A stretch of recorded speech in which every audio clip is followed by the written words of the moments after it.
I'm about to tell you how to up your Instagram game. Change the way I see Instagram feeds. Some people think that I take so long editing them. I really don't. I literally spend like 2 or 3 minutes editing. Hey guys, and welcome back to my channel. So this week I have a different kind of video for you. Because of the sheer number of DMs, messages and comments that I've got about my Instagram, I thought this week I would make a video on how I edit my Instagram photos. There's lots of things I didn't know how to use, like Lightroom, a couple of months ago, and since I have been using them, I've literally changed the way I see Instagram feeds, and I thought I would give you some pearls of wisdom. I never used to really care about Instagram themes that much, but recently I've gotten quite into the way my Instagram looks. So if you scroll further down enough, there will be no themes whatsoever. Please do not do it, it's embarrassing as fuck. See how I started to have this sort of teal and orange theme, and this is where I just figured out how to use Lightroom. This will be used soon, do not judge me.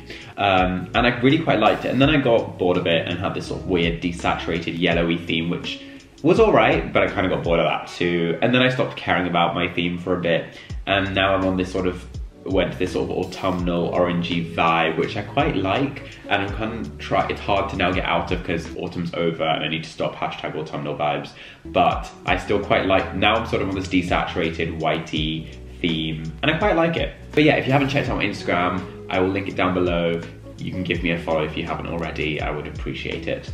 So I thought I'd take you to the process that I have when I edit some of my photos. I've got a couple of photos lined up and I'm gonna show you how to use Lightroom and the process from taking those photos, the raw, dull image that begins with, to the photo that I upload. So yeah, let's get into this. So here I have Lightroom. This app saves lives. It's honestly amazing. Possibilities are almost endless with this. So I've put some photos aside.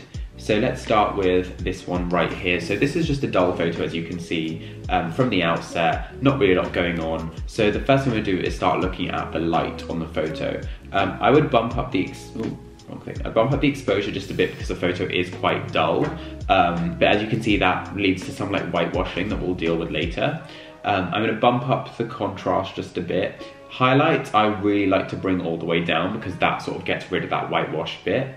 And then bring the shadows all the way up. So you can see stuff that was kind of in the dark is now brightened, and the photo is immediately brightened, and that's done a lot for it already. I then like bringing the whites up a bit and the blacks down just a bit, just to make the whites whiter and the blacks blacker. But yeah, so once we've done that bit, we move on to color. So that was just sort of the initial bits. The color is where you see major changes and how you get that sort of uniformed feed. I like to make my photos a bit warmer than they usually are, just because things look nice when they're warm. And then add sort of pinks. Every single photo you work with is different, which is why I can't use a preset. In some, the photo is already too warm, so I can't make it that warm. And in some, like when you tint it, the greener tint sort of planes out the colors, so therefore I can't really give you a hard and fast rule, but that's why I'll show you a couple of photos and see how it works. Now, I really like to bump up the vibrance, but really bring down the saturation.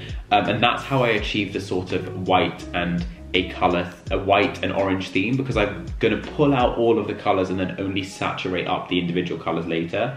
So I've pulled out all the colors now. You can see it's quite desaturated.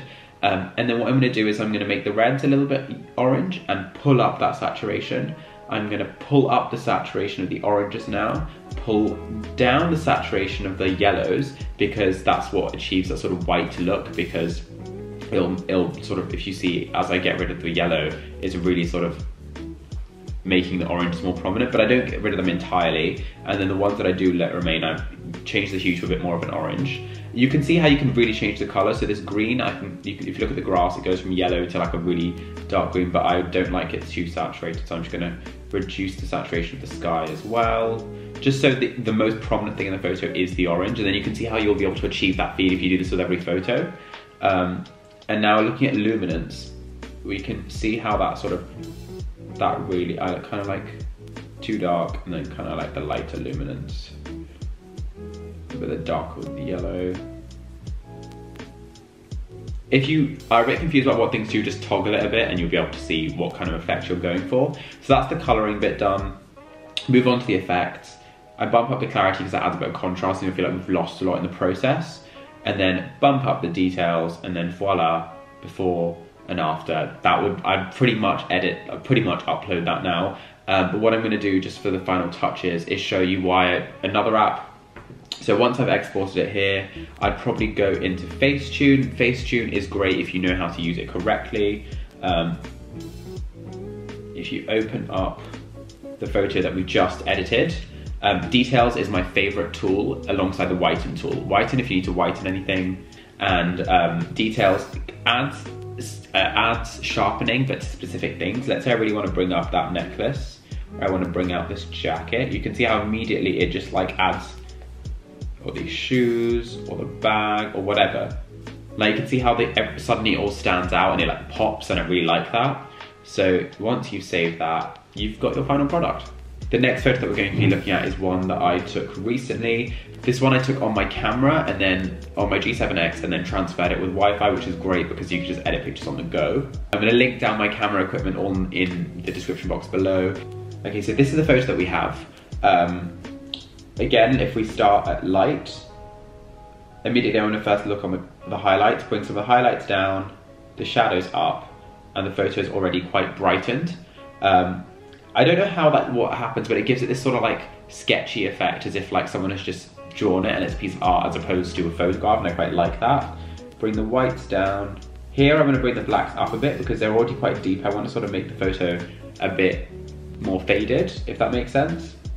And I don't feel the need to really work on the exposure or contrast yet, so I'm going to move straight to the colour. I'm going to add some warmth to this photo. You can see that really does make a difference.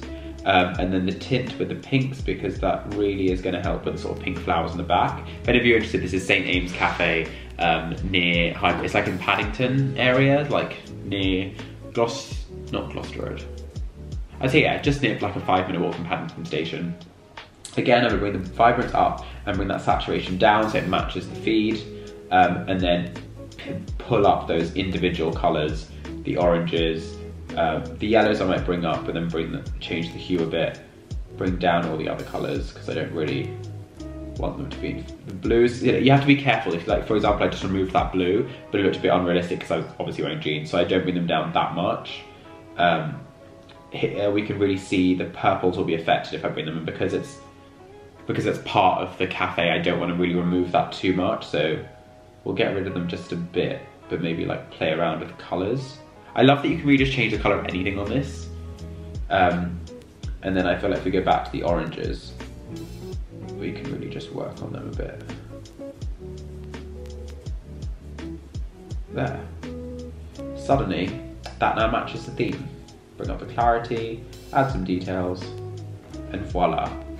That is pretty transformational, and I quite like that now. Last but not least, I'm going to show you how I would edit a flat lay. Pretty much quite similar. We're going to bring down the highlights, up the shadows, reduce some of the whites, increase some of the blacks, get a bit of a faded look.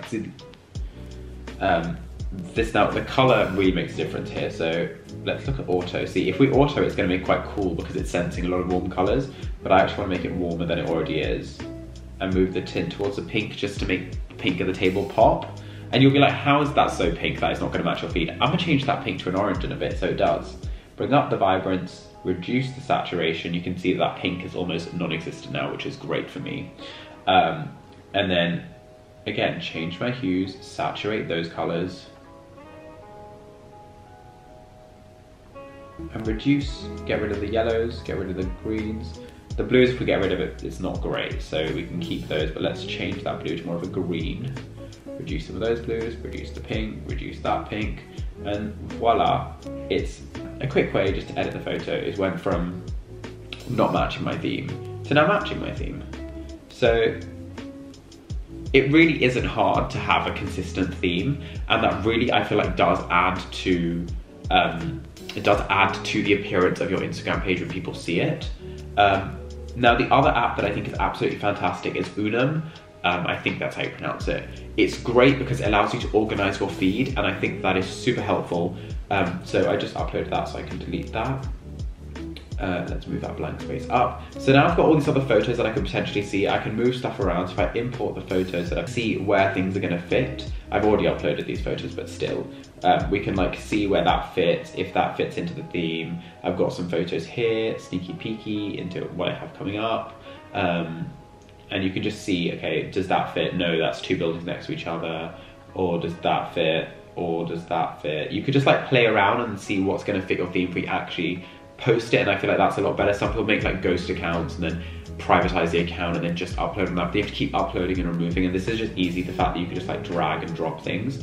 And I kind of like that. You can also see your previous photos, get analytics updates on like likes and crap like that. But yeah, that is roughly how I edit a photo.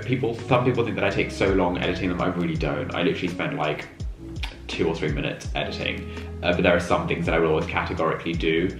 And yeah, it's just, I feel like it has improved my Instagram feed, and I hope it improves yours. If you want me to check out your Instagram feed, I'm more than happy to have a look. Post your Instagram handles down below and I will definitely check out as many as I can. I really hope that you enjoyed this video, and don't forget to follow my Instagram for more regular updates on my YouTube channel. And if you enjoyed this, give it a thumbs up, and don't forget to subscribe to my YouTube channel below. I hope you guys enjoyed this, and I will see you guys next time. Bye.